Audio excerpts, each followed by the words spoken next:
On the night of my engagement, surrounded by cheers and congratulations, I should have been celebrating the happiest moment of my. Instead, I learned that my best friend, the person I trusted with every secret, had been secretly messaging my fiancé for months. In one night, I lost the future I dreamed of and the friendship I thought was unbreakable. Betrayal me from both sides at once. Oh no, I'm writing this at 3 a.m. hands shaking, because I need to get this out somewhere before it eats me alive.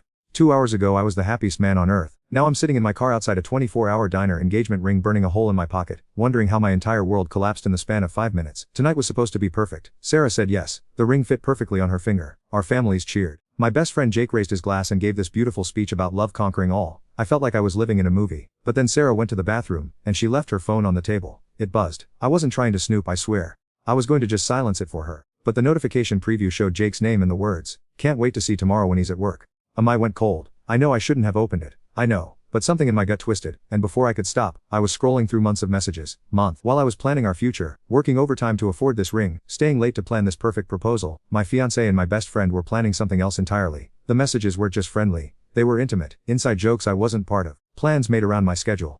"He's so clueless," one message read. "Sometimes I feel bad," Sarah had replied. "But not bad enough to stop. Not bad enough to stop." I sat there staring at that screen while our engagement party continued around me. My mom was showing off photos to strangers. Sarah's dad was talking about wedding venues with my dad. Everyone was so happy, so proud, and I was drowning in plain sight.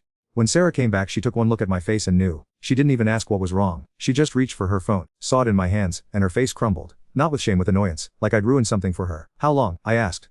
"It's not what think," she started. "How long, Sarah?" She looked around at our families, at Jake, who was now watching us with growing concern, at the restaurant full of people celebrating our love story. "6 months, she whispered. 6 months. Half a year of lies. Half a year of me thinking I was the luckiest man alive while they laughed behind my back. Half a year of planning a future that was already dead." Jake walked over then, probably sensing the tension. "Everything okay?" I looked at him, really looked at him. This person I'd known since college, who'd been my best man at my sister's wedding, who'd helped me pick out this ring, who'd practiced this proposal with me a dozen times. "Tell me," I said, holding the phone. The color drained from his face so fast I thought he might faint. Sarah started crying, but not the kind of crying that asks for forgiveness. The kind that mourns getting caught. I stood. The entire restaurant was starting to stare. Our families were confused, whispering among themselves. My mom looked worried, like this was somehow my fault for causing a scene. "I need some air," I announced to no one in particular. I walked outside and they both followed me. Sarah was babbling apologies, excuses, explanations. Jake was trying to minimize it, calling it a mistake, saying it didn't mean anything.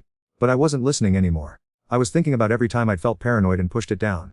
Every time I'd felt like something was off and told I was being insecure. Every time they'd exchanged looks I couldn't read and I'd convinced I was imagining things. I wasn't imagining anything. I was just too trusting to see what was right in front of me. "The ring," I said suddenly. Sarah looked down at her hand like she'd forgotten it was there. "Take it off. Please, we can talk about this. We can work through this. Take off the ring, Sarah." She did slowly and held it out to me. Our families had started spilling out of the restaurant now, sensing the party was over even if they didn't understand why. I took the ring and looked at both of them.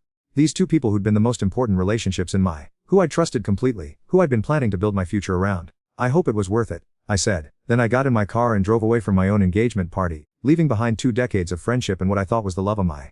That was 2 hours ago. Now I'm sitting here trying to figure out how to face tomorrow, how to call my family and explain, how to cancel vendors, how to tell people at work, how to exist in a world where the 2 people I trusted most stabbed me in the back for half a year, and only felt bad about getting caught. I keep thinking about all the signs I missed, all the times I made excuses for them, all the nights I stayed late at work while they were together, probably laughing about what and I was. The worst part isn't even the betrayal itself. It's realizing I never really knew either of them at all. It's been 3 weeks since everything fell apart, and I'm learning that the initial shock was just the beginning. The real nightmare is living in the aftermath. I had to tell my family the next morning. Sitting in my parents' living room, watching my mom's face crumble when I explained why the engagement was off, was almost worse than discovering the betrayal itself. She kept asking what she could do, how she could fix it, like this was something that could be repaired with enough love and determination. "Can't fix this, Mom," I told her. "They made their choice." My dad just sat there in silence for a long time before saying, "I never liked Jake anyway." It was a lie, but I appreciated him trying. The hardest part has been explaining it to people. Word spreads fast in our social circle and everyone wants details. Some people are genuinely sympathetic, others seem almost excited by the drama. A few have suggested I should for her, or work it out, like 6 months of secret betrayal is just a rough patch in an otherwise healthy relationship. I've had to learn who my real friends are. It turns out Jake and Sarah weren't the only ones willing to choose sides, and I wasn't always the side they chose. 3 people from our friend group have basically ghosted me. 2 others have tried to play mediator, suggesting we all just talk it through like adults. They're really sorry. My friend Mike told me over coffee, maybe could hear them out. For 6 months, Mike. 6 months they planned around my work schedule to see each other. This wasn't a drunken mistake. This was a relationship. He didn't have much to say after that. The worst part is the practical stuff. We'd already put deposits down on vendors. I had to cancel the venue we'd booked, forfeit the money and explain to the wedding planner why the bride-to-be wouldn't be returning her calls. I had to change my emergency contact at work. I had to figure out what to do with all the couple photos on my social media. Sarah kept texting for the first week, long messages about how sorry she was, how it wasn't supposed to happen, how she never meant for me to find out this way. Each message made it worse. Not because she was sorry, but because even in her apologies she was still making it about her feelings, still trying to manage the situation instead of just accepting what she'd done. I need to stop contacting me. I finally texted back, please respect that. She didn't. She showed at my apartment last Tuesday. I almost didn't answer the door but she kept knocking. When I finally opened it she looked terrible, like she hadn't slept in days. Part of me felt sorry for her, which made me angry at, I need to explain, she said, explain plenty. No, don't understand. It wasn't supposed to be serious, it was just, I don't know, exciting, different, and we'd gotten comfortable and with Jake it felt. I held my hand. Stop. But if could just listen. Sarah, do here right now. Or standing in my doorway trying to explain why cheating on me for 6 months felt good, or trying to make me understand reasoning for destroying our relationship. What exactly do you want me to say? She started crying again. The kind of crying that's designed to make the other person feel guilty for causing it. I want to for us, she said. The audacity of it hit me like a. After everything she'd done, she wanted me to compete for her attention. To prove I was worth choosing over my former best friend. There is no us, I said. There hasn't been an us for 6 months. I just didn't know it. I closed the door and listened to her cry in the hallway for 20 minutes before she finally left. Jake tried a different approach. He sent me a letter. An actual handwritten letter, like we were in some romantic movie where grand gestures fix everything. 3 pages of explanations and apologies and promises that it was over between them. I never meant for this to happen, he wrote. Re my best friend, I'll always be my best friend. Please don't let this destroy 20 years of friendship over a few months of stupidity. A few months of stupidity. That's what he called it. Like it was a phase he went through, like collecting baseball cards or learning guitar. Not a deliberate choice he made every day for half a year to lie to my face and sleep with my fiancé. I the letter away without finishing it. The loneliness is the hardest part. I'd built my entire social around Sarah and Jake. Most of my friends were really our friends. Most of my plans involved them. Most of my stories included them. Now I'm starting over at 28 trying to figure out who I am when I'm not part of a couple, not part of a trio. I joined a gym, started reading more, been taking longer walks, trying to build a that's just mine, that can't be destroyed by other people's choices, but it's hard. Everything reminds me of them. Every restaurant we went to, every movie they'd want to see, every song that comes on the radio. I've been staying late at work just to avoid going home to my empty apartment. My boss asked if everything was okay and I gave him the abbreviated version. He was sympathetic but also awkward about it, like he didn't know whether to treat me normally or handle me with kid gloves. Take some time off if needed, he offered. But time off means more time alone with my thoughts. More time to replay every moment, every sign I missed, every opportunity I had to see what was happening and chose not to. The dreams are the worst part. I keep having dreams where none of this happened. Where we're still together, still planning our wedding, still happy. I wake for just a moment thinking everything's normal, and then reality crashes back down. 3 weeks ago I thought I knew exactly what my looked like. I had a fiancé I loved, a best friend I trusted, a future I was excited about. Now I have none of those things, and I'm trying to figure out how to build something new from the wreckage they left behind. People keep telling me I'm better off without them. That I dodged a bullet. That I should be grateful I found out before the wedding. They're probably right, but grateful isn't what I feel. What I feel is hollowed out, like someone reached into my chest and scooped out everything that made me who I was. I know I'll get through this. I know I'll build find new people to trust, maybe even love again someday. But right now, I'm just trying to make it through each day without drowning in the knowledge that the 2 people I loved most in the world thought so little of me that they could look me in the eye every day, while building a relationship behind my back. The betrayal wasn't just romantic. It wasn't just friendship. It was everything I thought I knew about love, loyalty and trust, and I'm not sure how come back from losing everything all at once. It's been 6 months now, and I thought the worst was behind me. I was wrong. Last month, Sarah and Jake got engaged. I found out through Instagram, of course. A photo of them at the same restaurant where I proposed to her, her wearing a ring that looked suspiciously similar to the one I'd picked out. The caption read, "Sometimes love finds when least expected. Excited to start forever with my soulmate." My soulmate. The same word she'd used when she said yes to me. The comments were the real gut punch. Dozens of people congratulating them. People who'd been at our engagement party. People who knew exactly what had happened. Either they'd forgotten, or they just didn't care. Love wins, right? Who cares whose heart gets trampled in the process? I screenshot the post before I could stop, then immediately hated for it. Why was I torturing? What did I expect? That they'd spend the rest of their lives in shame, that they'd never be happy. But seeing them together, officially, publicly, with all the same friends and family who'd celebrated us 6 months earlier, broke something in me I didn't know was still intact. I called in sick to work the next day and did something I swore I'd never do. I drove by Jake's apartment building. I don't know what I was hoping to see. Maybe I wanted confirmation that they were really together, or maybe I was hoping to catch them looking miserable. Instead, I saw them loading moving boxes into a truck, laughing about something, looking perfectly happy. They were moving in together, building that was supposed to be mine. I sat in my car for an hour watching them, feeling pathetic and angry and heartbroken all over again. When they were done loading the truck, they stood on the sidewalk kissing, and Jake spun her around the same way I used to. She her head back and laughed the same laugh I thought was just for me. That's when it really hit me. It wasn't just that they'd betrayed me. It's that they'd found something together that was better than what I could give either of them.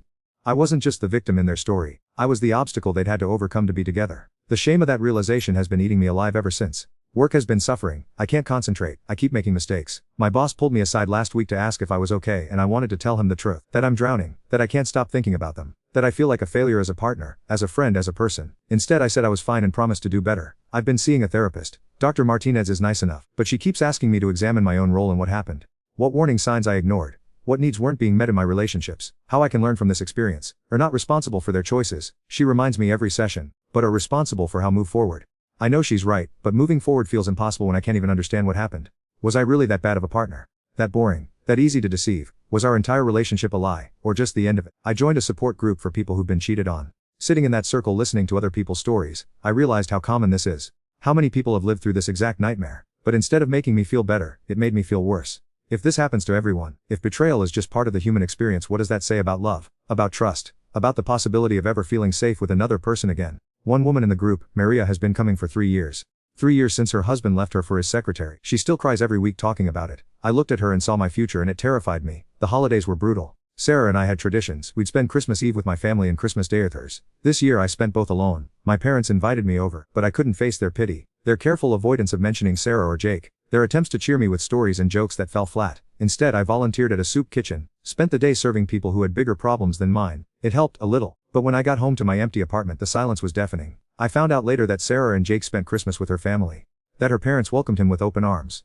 That they'd apparently decided he was an upgrade. Her mom, who used to hug me and call me son, had replaced me without skipping a. That's when I realized the full scope of what I'd lost. It wasn't just Sarah, it wasn't just Jake. It was an entire extended family, an entire social network, an entire version of that had been built around those relationships. I've been having panic lately. The first one happened in the grocery store when I saw Sarah's favorite cereal on sale. The second one was at a red light when a song came on the radio that Jake used to love.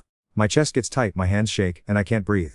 The doctor says it's anxiety, like that explains everything. I tried dating, downloaded the apps, went on a few dates, but every conversation felt hollow. Every woman seemed like a potential betrayer. I found looking for signs of deception, analyzing every text message, questioning every story. It wasn't fair to them, and it wasn't fair to me. The last date I went on was with a woman named Jessica. She was kind, funny, successful, everything I should have wanted. But when she asked me about my last relationship, I couldn't even give her the abbreviated version. I just sat there staring at my food until she asked if I was okay. I'm not ready for this, I finally said. She was gracious about it, but I could see the disappointment in her eyes. Another casualty of Sarah and Jake's choices. I've been thinking about moving, starting fresh somewhere new where no one knows my story, where I won't run into mutual friends or accidentally drive past places we used to go together.